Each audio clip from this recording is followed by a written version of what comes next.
Welcome to the Be Well podcast, wellness backed by science, bringing you inspiring conversations to help you on your wellness journey to a healthier, happier you. Brought to you by Breast Cancer UK. You can start your personal prevention journey right now by taking our prevention quiz. Just click on the link in the show notes. But can you explain to me and our listeners why it makes sense to call it the fourth trimester? Yeah. There are 3 trimesters of pregnancy, tri being 3. But our babies as mammals are born quite early, really. They need carrying. We're carrying mammals. They need carrying and a lot of support. They're very dependent on us for quite some time. So it's just something, I don't know who came up with the term originally, but just that thought that really those first few months after a baby's born is all about trying to replicate pregnancy, but on the outside, and be just constantly with you and on you, and little feeds and warmth and tightness and snuggles, and it can feel very much like you're still just carrying on pregnancy and doing a fourth trimester, even though 4 makes no sense with tri. But yeah, it does when you think about it, and you think about the mammals that are born and then plop off over the field and walk around, and our babies are just very, very dependent and helpless. Now, your book is very much directed at women who have decided that they want to breastfeed, which is great. So you just get straight into it and all the things that women need to know.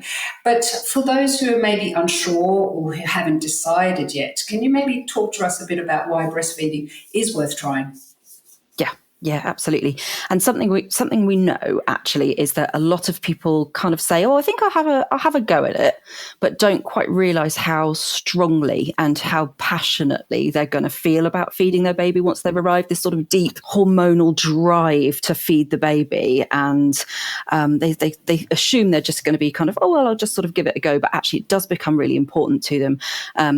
And it is meant to be important. It's meant to feel a biological drive to feed the baby, because obviously there's the basics of this is how you get your baby to thrive and survive and grow and be well.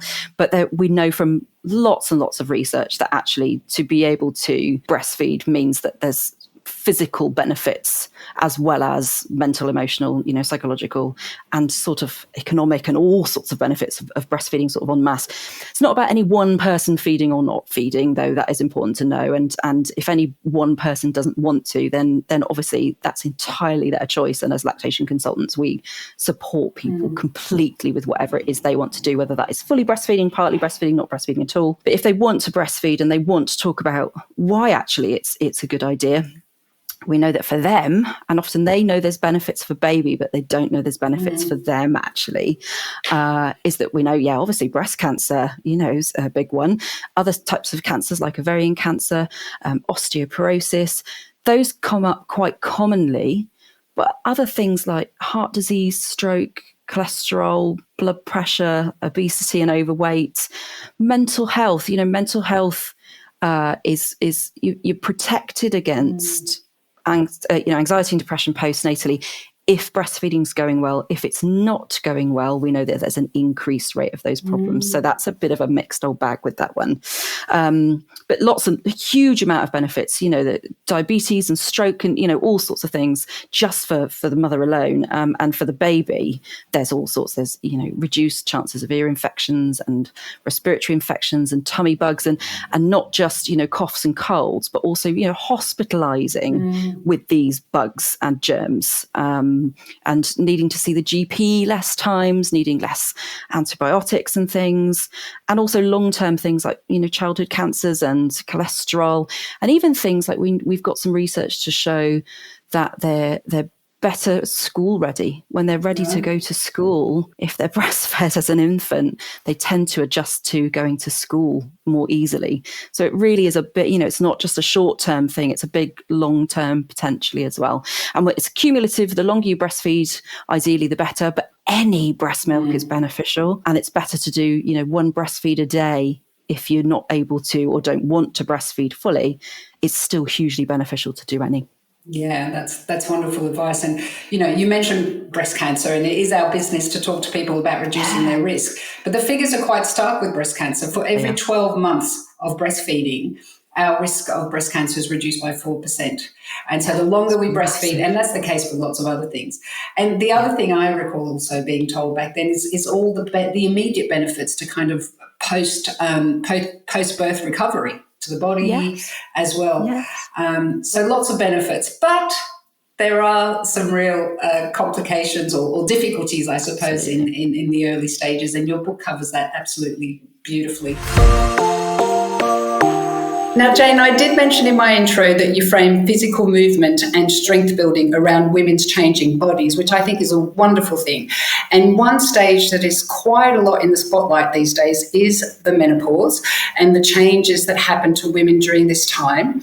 Now, for some women, it's a really confusing time, and for many, it does unfortunately equate to increasing limitations. But I was particularly moved by your Instagram post on World Menopause Day, where you said women are designed to thrive beyond menopause.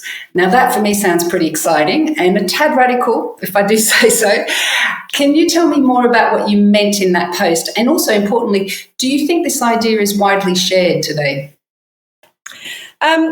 It possibly isn't widely shared, but I'd like to kind of give some background to why I think like that. And I'm very much, I'm a scientist is my background, but also my love. And science comes in many different forms. And when you look at evolution and you look at something called epigenesis, you look at how we have evolved.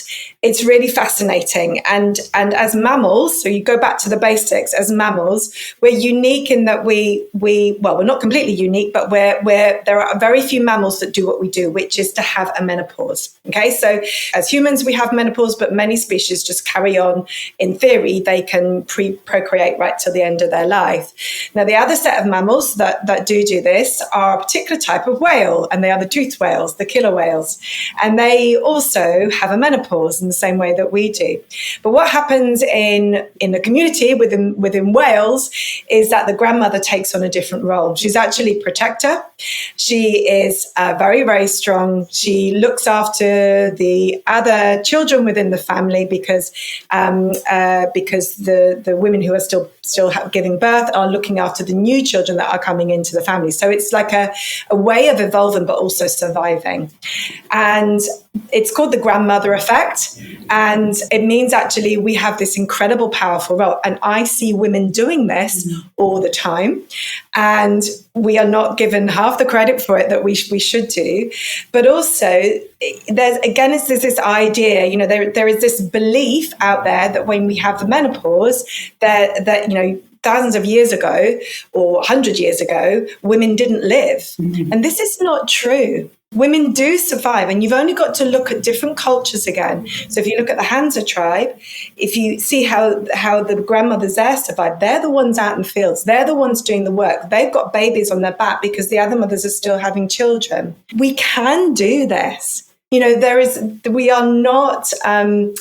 this idea that as we get older, particularly when we get to the menopause, that we have to take it easy. We have to do moderate exercise. We can't move very much. And that isn't true. There's absolutely no reason why any woman of any age, you can be in your 80s and your 90s, there is no reason why you cannot improve your muscle makeup. And scientifically, we can see, and there's lots of research to prove that anyone can improve their muscle makeup. And we now look upon muscle as an organ within the body, which is something, again, which is quite a new idea, because muscles were just seen as something that helped us to move, and that's something that does deteriorate as we get older. And this is true, from 30 years onwards, we have this gradual decline in our muscle, and this is all to do with like lots of other things, our skin, our bones. We have this remodeling effect of our tissues, and this happens to our muscles and our tendons and our ligaments, as well as our bones, our skin. Everything remodels. And you have this, what we call protein synthesis and muscle protein synthesis, which is this rate at which our muscles build and the rate at which our muscles decline.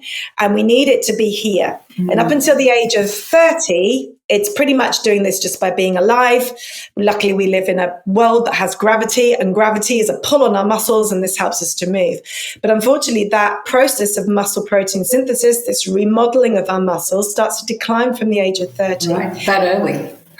Yeah, and it's anything from 3 to 8% per decade. But obviously, when we get to the menopause, there is an increase in that rate. So it can start to increase quite dramatically. But it increases even more if we don't move. Yeah. Because, and that's what's so important. We have to move. And this is why I'm so kind of, like evangelical about it. Movement is our savior in so many ways, because we now recognize what muscle does for us. Yeah. And yes, we know all about preventing us, if we keep our muscle build, if we keep our balance, if we keep our mobility, it helps us with all sorts of things, just in terms of being able to move and have a better quality of life. But we also know, like you say, with this lovely research that's coming out about how it helps lowers our risk of getting breast cancer. And there's even more research, which is even harder to understand, but I'll try to describe it because it's a really important one. It's very new. So we always just think of, like, when we work on muscles, we get this energy transfer and it helps us to move. But we also know that that energy transfer creates other chemical processes and chemical firing. And we get these protein cells that are given off when we load our muscles. And these are called myokines. Now, myokines or cytokines can be seen as something as inflammatory, or they can be anti-inflammatory. Now, there are different names to these myokines, and there are about 100 have been discovered, and we believe there will be hundreds more to be discovered. And what's something very unique is the same substance which you would try to produce as a drug or in a chemical process in a lab. When that same substance is produced by your muscles, it might have a pro-inflammatory effect when it's chemically produced, but when it's produced by your muscles, it has an anti-inflammatory effect. So there are unique properties in this. Wow. And this is what can help to prevent disease in all sorts of things. Yeah. There's one called brain-derived neurotrophic factor. And this is one that actually we now, it's been a lot of research has been done on, and we know that this has a positive effect on our brains, and it goes to all cells in the body. So this is all really new stuff, and I'm saying this with a pinch of salt because we don't know categorically yet, but it's very exciting. And it just goes to show that we still got a lot more to learn, but there is a reason why women who do work on their muscle makeup, and you see there's a wonderful woman who's in her late 70s going into her 80s called, and she's on Instagram and in YouTube, and you'll just look her up as Train with Joan, and she's this amazing woman who up until her late 60s, early 70s was at risk of every disease possible. She was diabetic, she had all chronic issues, and she's completely changed in her 70s. She completely changed. I mean, she looks amazing for a start. She looks 20 years younger than she did 8 years ago. But in 8 years, she has completely transformed her body. And it's very unusual to see a woman of that age doing it, but it is absolutely possible. Wow. Now, we're all different. Everyone is unique in a very special way. So how Joan's body responded is not necessarily going to be the same way that your body responds, but we all have that capacity and that ability to go from where we are to something greater. And is it one of the issues really that we know so little about the impact that the physical activity has on women's bodies because of the fact that they have ever-changing bodies, hormonal changes, different life stages, which makes it more difficult to study, and by virtue of that, less attractive for those studies to happen. So we have an absence of information about women's bodies, don't we? We absolutely do. So 75% of research is done on men. And I've spoken to researchers, and female researchers will admit this, it's harder to research on women. Because of these changes in our bodies. So it's harder to find control and standardizations within research to be able to, so because of our varying hormones, so for example, just within a monthly cycle for someone that's still having their periods, your hormones change so much that even from one cycle to the next, it doesn't necessarily compare. So when it comes to measuring hormones, for example, and testing to see what hormones are doing in the body, and from a research perspective, it's really difficult to do, particularly when women are menstruating. It actually gets a little bit easier when you're postmenopausal, because there isn't so much variance, but there still is, but it's not quite so much variance. But there is just this under, that we just don't have this underpinning within female research to be able to say, yes, this is what it does for women. But it is changing. Great. People are realizing how important it is. And I always say this, but women are not little men. We are very different in the way that we need to look after ourselves, actually. But I also believe this is our superpower. Yeah. I think that rather than seeing it as a negative, we have to see it as a positive. Come on, let's just face it. We're the ones that are able to give birth and have children. And there is a reason for that. In these hormones that we are given in order to do that are very, very powerful. And even when we go into postmenopause, we still have those hormones and we can still use them to our advantage. Now, you've named your book The New War on Cancer, which sounds quite radical. So what is the old war on cancer and why does it need to change? When I think of the way we've been fighting the war on cancer so far, we've devoted the vast majority of our resources into improving treatments for cancer and searching for a cure for cancer. And that work has been really vital. Those advances in treatment saved my sister's life, and I'm so grateful that they exist, and I would never say that we should do less of that. But what I am saying is that even though we've gotten much, much better at treating cancer than we used to be, people are also getting more cancer than have historically, and people are getting cancer at younger and younger ages than in the past. And surviving cancer is really difficult. Surviving is kind of not an ideal goal, right? Because we can do better than just survival. Surviving cancer often leaves people with lifelong health effects that result either from having cancer or from the treatments they get for the disease.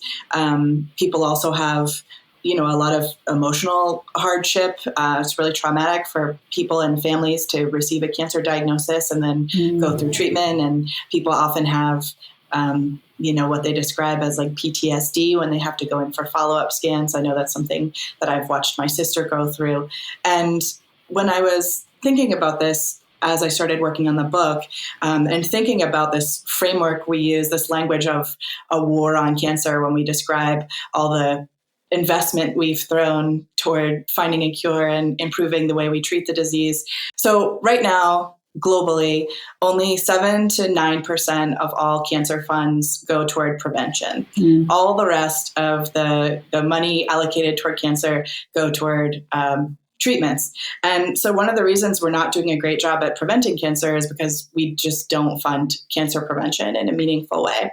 And when I started thinking about the way I wanted to frame this book, I realized that if this was a literal war, this would be the equivalent of spending only 7 to 9% of our war budget on offensive or defensive measures that could stop people from getting hurt in the first place, and like 93% of our resources on treating soldiers who came back wounded from the battlefield, which is obviously not an effective strategy, right? Not an effective strategy for a war. So my idea of a new war on cancer is one where we allocate a lot more resources toward preventing people from getting the disease in the first place. Yeah, and that makes so much sense. And put that way, it really doesn't make sense, does it, to put all of our resources into dealing with the problem once it's happened rather than trying to avoid it as much as we can. And there's been a recent study done in the UK as well about the true cost of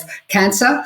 As you say, it's incredible really how far we've come with breast cancer. If a breast cancer is caught early, there's a really good chance that someone's going to make a full recovery. But that's via the whole treatment pathway, which can be expensive and traumatic and has a huge impact on people's lives. And there's a real cost to it.